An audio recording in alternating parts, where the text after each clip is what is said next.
В бюрото на Константин Вълков. Добър ден! Днес имаме удоволствието да разговаряме с Хамидреза Азизи относно еволюиращата стратегия на Иран в контекста на продължаващия конфликт с САЩ и Израел. Изминаха 27 дни от началото на военните действия и вместо деескалация наблюдаваме как Техеран преминава от отбранителна доктрина към стратегия на активно изтощение. С господин Азизи ще обсъдим как Иран трансформира военната си издръжливост и регионалните си връзки, разбира се и контрола върху Ормузския проток в единна преговорна позиция, както и парадоксалното разминаване между дипломатическите сигнали на Вашингтон и реалността на бойното поле. Good to see you here. Thank you. In the program. Thank you so much. Thank you. Iran says its military plan is now offensive instead of just defensive. What does this mean for the US in Israel? Well, of course, this is a very important transformation, and the fact that high-ranking military officials are now openly speaking of that adds to its importance. So we need a little bit of context here. For a few decades, actually, during and after the 8 years of war with Iraq in the 1980s, Iranian officials always framed their strategy in defensive terms. And even the kind of regional project that Iran pursued, culminating relations with non-state partners and proxies, the so-called axis of resistance, even that, in the context of Iranian strategic narrative, was framed as a forward defense, in the sense of, expanding the geography of Iran's defense, expanding Iran's strategic depth, so that they can confront the threats before they reach Iranian borders. And that was, of course, complemented by a growing and rapidly developing missile program, drone program, and so on. So the aim was basically to ensure that the adversaries in their calculations will factor in this strategic depth and also Iran's ability for establishing a so-called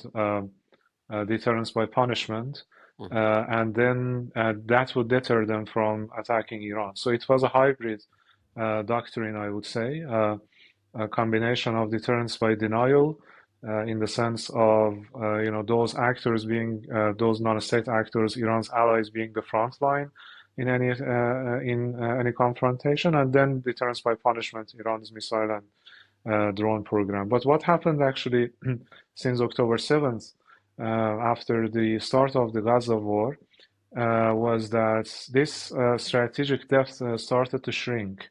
Right, because it was first Hamas in Gaza, which was severely damaged and most of its infrastructure destructed by Israel. Then it was Hezbollah's turn, and the most important blow to Iran's plans, of course, was the fall of Assad in Syria, which deprived Iran of the so-called land bridge connecting Iran through Iraq to the Mediterranean via Syria. So all this, this was actually how it is framed in Iranian strategic thinking when they speak about what and how, what caused the current war and how they ended up where they are right now. So they see a pattern of Israel basically, going step by step. And then the tit-for-tat attacks that we had in April and October 2024 between Iran and Israel, those attacks actually an Iranian response, which was framed by many, not just in Iran, but elsewhere as well, as sort of a more an intent, showing an intent of de-escalation rather than escalation.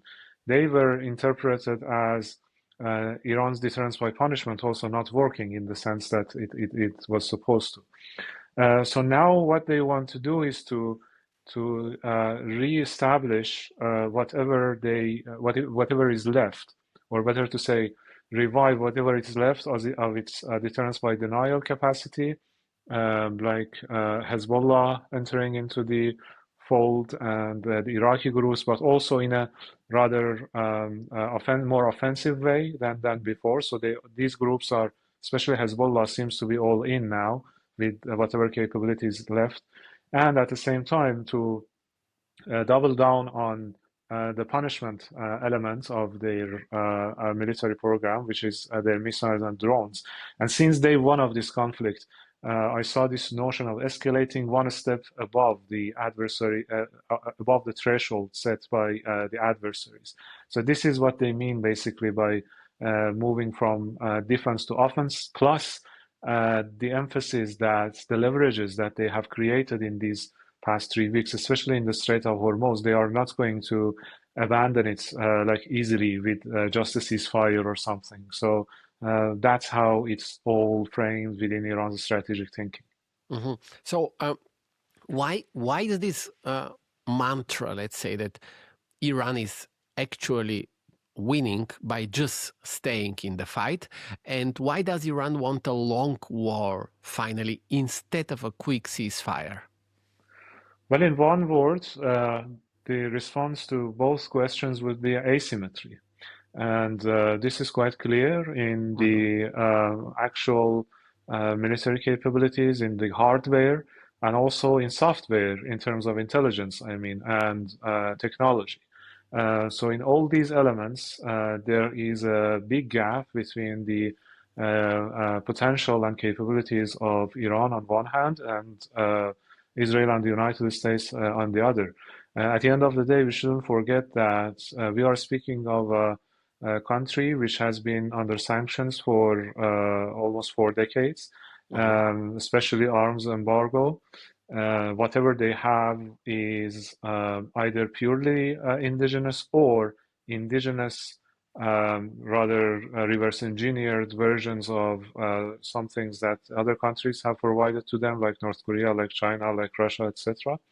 And this country is facing the world's greatest military power and also the most advanced military, most developed military in the Middle East, which is Israel. So that's how they also see it, and they know that.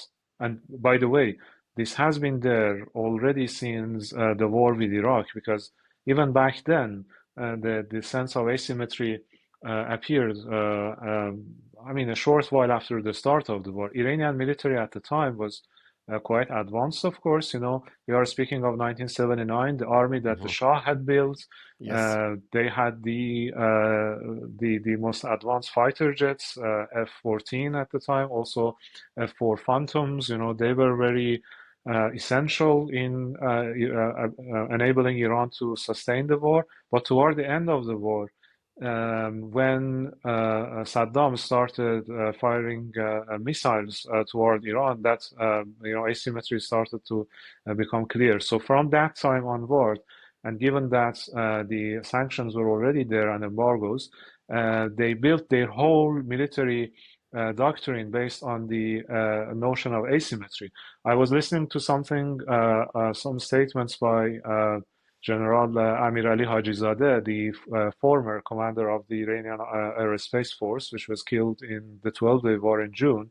And he was clearly mentioning this, saying that we could have worked on developing indigenous fighter jets, but at best, we would end up by now having like generation 3, third generation fighter jets, and we couldn't withstand the 5th generation fighter jets of the US and its partners. But instead, we decided to invest on missiles, and now we have some of the most advanced missiles in the world. So this is the notion. And so in that sense, from that perspective, when we look at it, it becomes clear. And also, the reason that they are prolonging this war, that also becomes clear, because under the circumstances of asymmetry, especially when you have limited resources and high risks, you go for low cost, high efficiency options, right? Like the drones that Iran has developed, a few thousand to a few at best, I don't know, 50, 60 $1,000. And on the other side, the interceptors that have to be used to confront them are kind of, about them, we are speaking of $1 million, right? So in that sense, they are trying by making this a war of attrition. They are trying to turn asymmetry into an asset.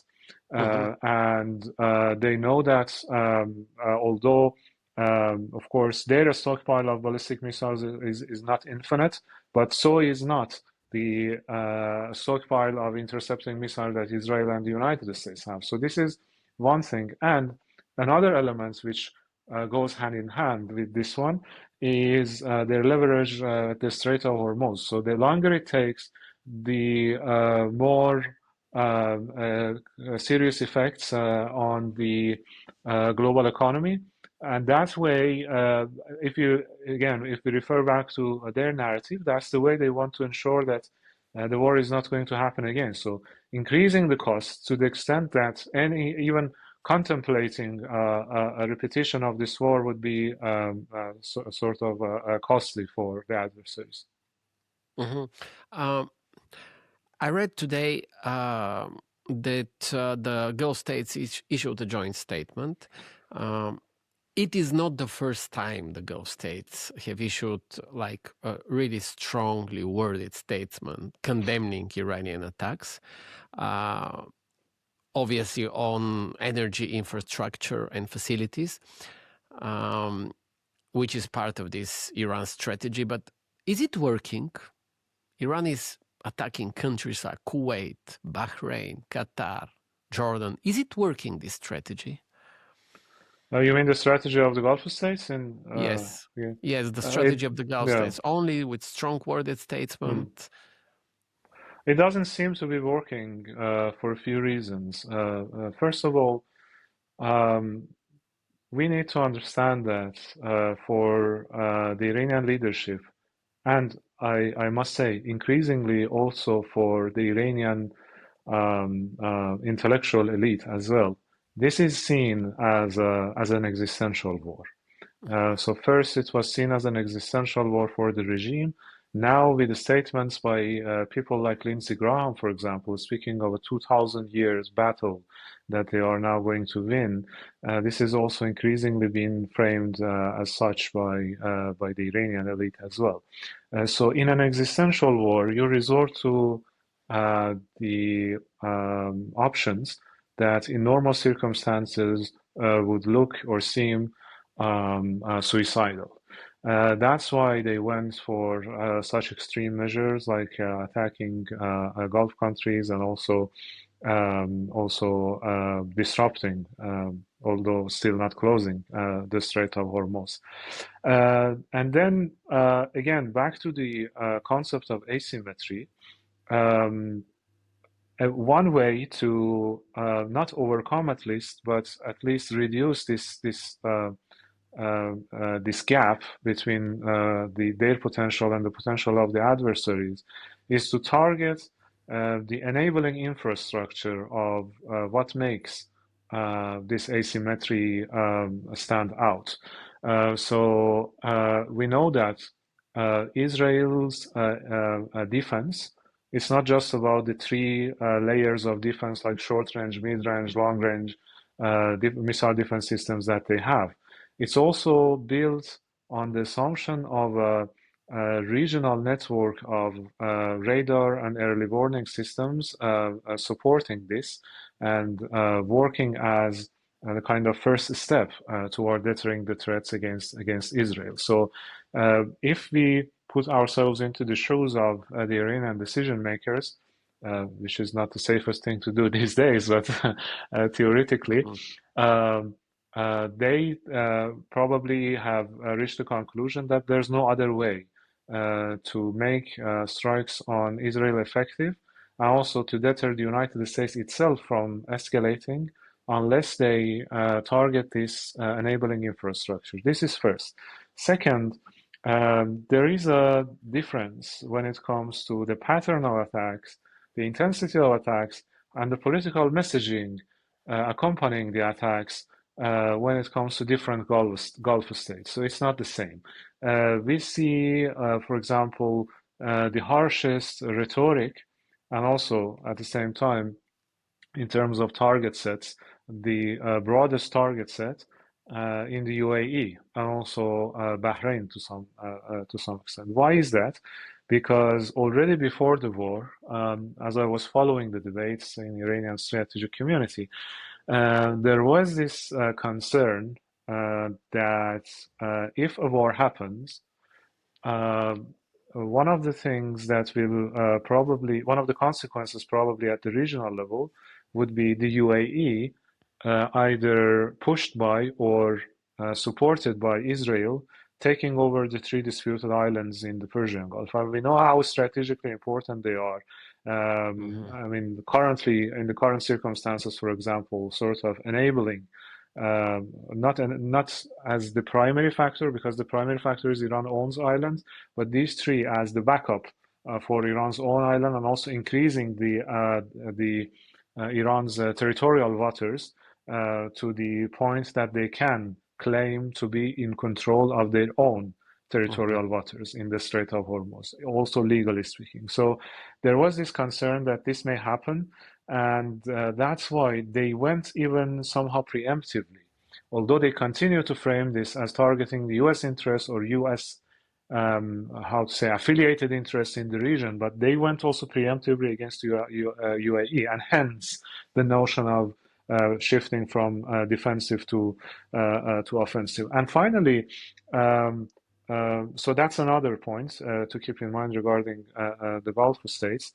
And finally, we shouldn't forget that at the end of the day, there's no such thing as a unified GCC position, strategically speaking. So because there is such a thing as GCC, they try to project at least an image of unity. And by the way, the irony is that the GCC was established in the first place to confront Iran, right? After the Islamic Revolution, when they felt the threat. So that was the very function of it. So it has to show that it is continuing to serve that function. But right before this war, Saudi Arabia and the UAE were in the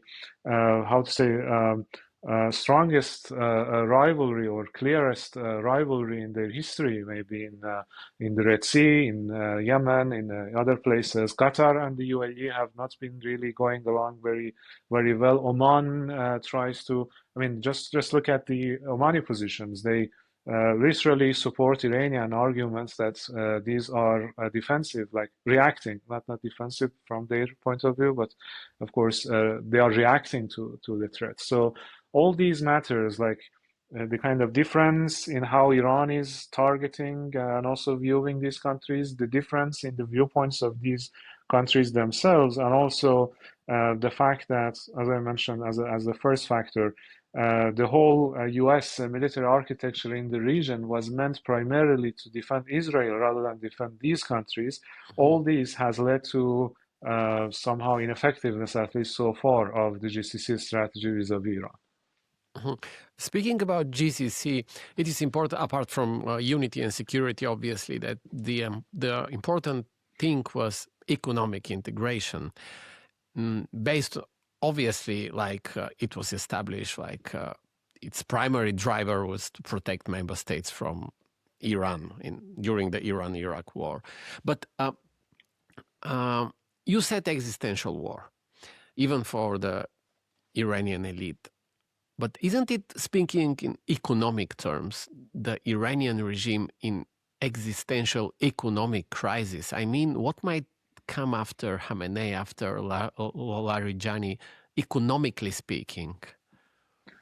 Well, of course, that's a very valid observation, and that was a problem already before the war, right? Because of the sanctions, because of the mismanagement, because of systemic corruption involving the IRGC and other elements of the state. So it was a culminating impact, leading to not full, but almost an economic breakdown. And that was one of the reasons, not the reason, but one of the reasons behind recurring protests over the past few years, the latest round being just in January.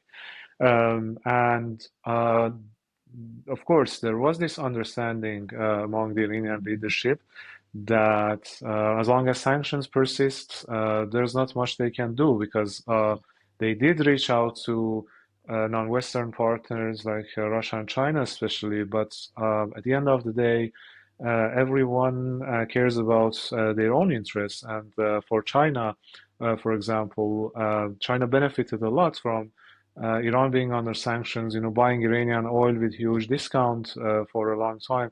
Of course, it was the lifeline for the Islamic Republic, but that wasn't enough. So the economic problem, the kind of near breakdown in the economy was already there. But ironically, that's one of the reasons why they don't want to just stop this war. They want to continue to reach a decisive point, as they say, because now just imagine most of the infrastructure in Tehran, for example, and other big cities is destroyed, and we are speaking not only about military infrastructure, but also civilian infrastructure, airports, everything. And again, this is a country under sanctions. They cannot, replace all these rebuilds quite quickly. So what's the alternative? The alternative, as they frame it, it doesn't necessarily mean that it's going to work. But now, as part of that existential anxiety, what they do is to try to rewrite the rules of the game at the regional level, and also redraw the equilibrium in the region so that the war would not just end, but to result also in some economic dividends for Iran. That's why they speak about compensation. That's why they speak about kind of making these regulations around the Strait of Hormuz permanent. That's why they demand full removal of sanctions as a condition for ending the war. Because look, one of the reasons that they, for example, didn't go beyond the threshold, they remained the threshold, let's say, literally speaking, in the nuclear program, was the fear of a war, fear of military attack. Now the argument is that, okay, we already went through not just one, but two wars in less than a year. So now it doesn't just make sense for us to say that we will abandon like nuclear program and other things just to get partial sanctions relief. And again, they see themselves surviving first, and already, I mean, this can change at any moment, but at least already dictating their terms at the regional level, at least. So based on that, they want to translate it into, as I said, some sort of a like essential sanctions relief. And another irony, of course, is that I'm sure you have followed the reports that Iran is selling more oil and getting more money these days since the start of the war. And this is a serious argument these days. They say, look, we negotiated for 20 years. We couldn't get what we got in 1 month of war in terms of the economy. So that's how they see it. I understand. I have the following question. Because Israel killed the Navy chief that who is behind blocking the Strait of Hormuz. Israel and the US have killed many Iranian leaders. Are the new leaders younger leaders, younger than those that are killed, and more dangerous than the previous ones? Yeah, also I also saw the news today of the Navy commander being killed. And although there is no confirmation yet among the Iranian sources, but Israel usually announces it when they have clear evidence. And I saw the footages of a building targeted in Bandar Abbas in southern Iran, which is believed to be related to this attack. Anyway, look, there's a few nuances here we need to keep in mind. First of all, there is this idea that eliminating commanders and decapitation attacks, like at both political level and military level, may lead to disruption.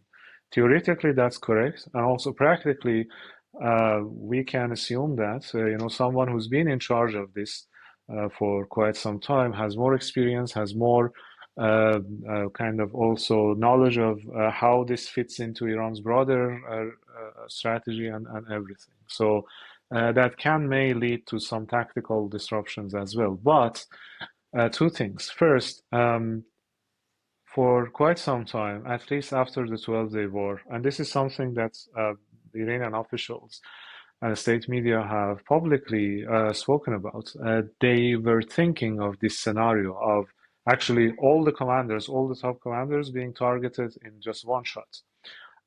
So they have replacements to the second and third and fourth layers. Some of the commanders so far have been replaced by people from the same generation, which is the generation of the Iran-Iraq war.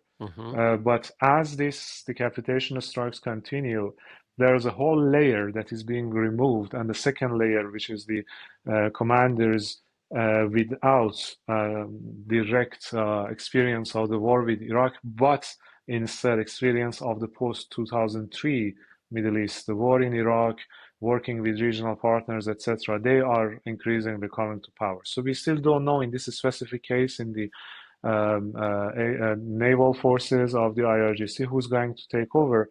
But what you said is quite probable, because they have a different worldview, this other generation. I've listened to some debates, some public debates, of course, and some media commentary by some of these guys, and they see the world really differently, and they think less in the sense of strategic caution, as they say, that the older generation did. And they actually criticized sometimes very strongly the approach of this, what I usually call old guard, in the sense that at the end of the day, they had the experience of 8 years of war. And so this is the criticism, that instead of getting prepared for the war, you always concentrated on not starting a war or not causing a war. So it made you so cautious, and it made to miscalculations on the side of the adversary, that you want to avoid war at any cost, and that led to more invasion. So you need to be more offensive. So this shift from defensive to offensive already, I think, is an indication of that narrative, of that worldview, getting prominence in the Iranian strategic community. And another element, another nuance that we need to keep in mind is that the Islamic Republic was essentially built on this kind of, how to say, soldiers getting experience being promoted gradually to the level of commanders. We had a purge, a very significant purge of the army after the revolution. Right after the revolution, many of the commanders, competent commanders of the Shah's army, were dismissed. Some of them executed, some of them had to leave the country because of the Islamic Republic's worries that they may still have loyalty to the monarchy. And then the whole IRGC, this thing that we know as IRGC, was formed during the war with Iraq. There was no such thing as IRGC at the moment. So these were all very young volunteers, like 18, 19 years old, without any experience of professional training. Some high-ranking commanders, like Mohsen Rezai, for example, the former chief commander of the guard, like Shamkhani, who was killed on the first day, was the secretary of the Defense Council. Almost all of them, they had no such thing as a professional military training, but then they became the commanders who built this whole entity as the IRGC. I'm not saying that that's going to happen again, and for the context and as a disclaimer, I'm not glorifying this. I'm just explaining the facts, how it was evolved, and how they see it as being able to reconstitute this. So this is how where we are actually in that sense. Yes, I understand. Yes, as we all know, in a way, the ill-prepared Iran army after the purge, which killed thousands of high-ranking generals, encouraged, in a way, Saddam Hussein to invade. Yes. So it was devastating for an army, which I think was the fifth or sixth largest, strongest in the world before that. But speaking about figures like fifth, fourth, seventh, and sources, you were following Iranian sources, you said. I'm wondering what kind of information coming from Iran these days do you trust? What do you mean? I mean, in terms of... how you find reputable sources, like how you orient. What is your Iran media menu, let's say, that you trust? Yeah, I mean, of course, it's a really difficult task. I'm telling you, monitoring and trying to make sense of all the messaging, trying to distinguish between what is propaganda, what is signaling, what is kind of between the lines, for example, concerns or expectations or whatever. So honestly speaking, there's no single source or a single way I can point to you. It's just me having the experience of working in Iran as a journalist for 10 years and then as a university lecturer for 4 or 5 years, which exposed me to both kind of journalistic and also kind of strategic research side of Iran. So I know personally some of the people who write in the media, for example. I have information about, for example, some of the experts, some of the think tanks, research institutes that are now producing reports and commentary and so on. So I know more or less their affiliation and something. So that's the way I can interpret this. Understand. As, So is it yeah. is it business as usual in Iranian cities, like because the government is telling its people that everything is normal, banking, working, etc. Is the whole front ready for a very long war? In a way, That's a good question. That's a good question, and that is the part that's more difficult to certify somehow, because a very important part of my usual work is now missing, and that's direct access to individuals in Iran because of the internet restrictions, even to my own family and friends who live in Iran. It's like we cannot call them. They can call us through mobile. So there's no internet. International internet is not there. But they over the years they have developed their own national internet or domestic internet, which is used now. So as far as I know, most of the banks, most of the state institutions continue functioning, but this doesn't mean that people feel being in a normal situation. You know, those people who I could speak to very briefly in the past month, so they are speaking of another sort of a new normal, which is very unfortunate. It's like hearing the sound of fighter jets, you know, in the skies, or hearing the sound of air defense fires or some bombings, etc. So, and on top of all this comes the very important factor, and that is the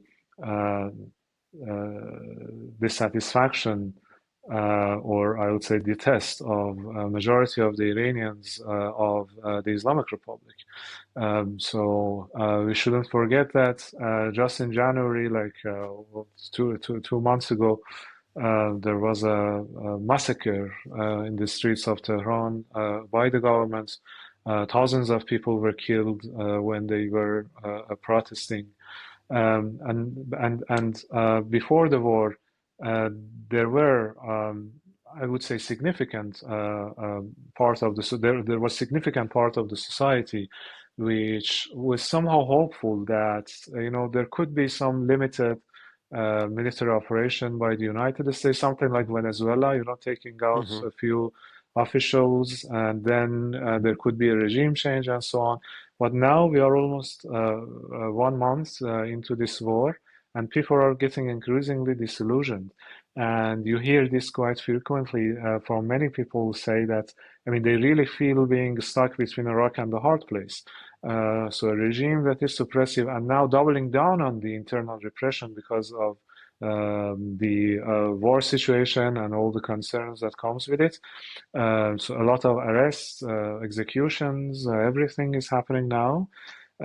Some of which are not being public simply because of the information limitations, and an external power, in this case especially President Trump, who claimed that he was coming to help people, and now is just destroying the infrastructure that they were hoping to use to rebuild the country. So internally speaking, at the societal level, this is very difficult situation, as you can imagine.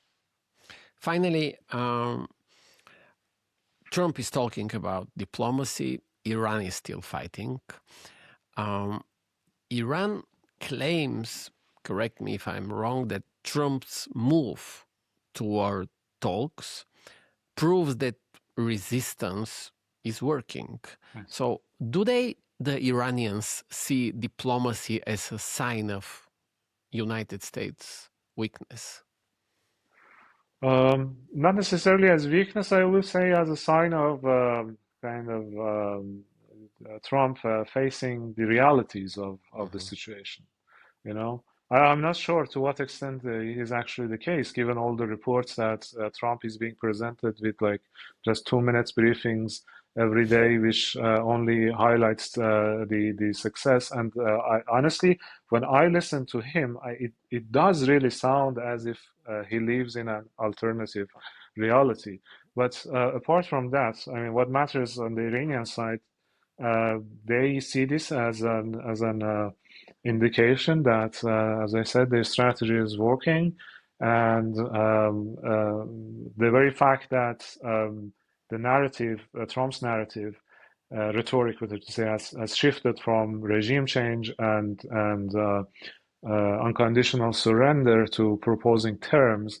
This is seen as a kind of huge difference, but there's a very important element here, and that's the absolute lack of trust towards any diplomatic gesture by the United States. Because, and I think they are right on that, because every time you listen to an Iranian official or reading semi-official outlets, etc., it's like we went into negotiations twice in the past year, and especially last time, we put forward a very detailed compromise plan on the table.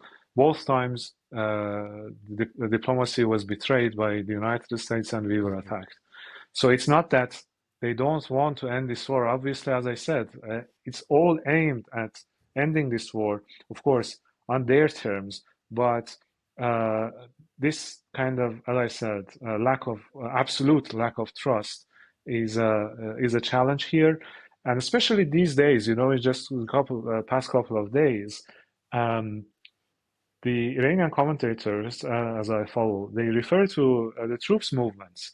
The United States deploying the 82 airborne Yes, this is very interesting. Yes. Yeah, and the UAE positioning getting hardened. Yesterday, the UAE ambassador to the United States published something in the Wall Street Journal, somehow expressing readiness to join this campaign tacitly. So these are all interpreted as diplomacy once again being only a cover for the US to buy time and initiate another escalation. In this case, sending ground troops to take over Iranian islands in the Persian Gulf, or even attacking the mainland. So in these circumstances, it's really difficult for me to imagine how any meaningful, if at all, diplomatic track is going to take shape.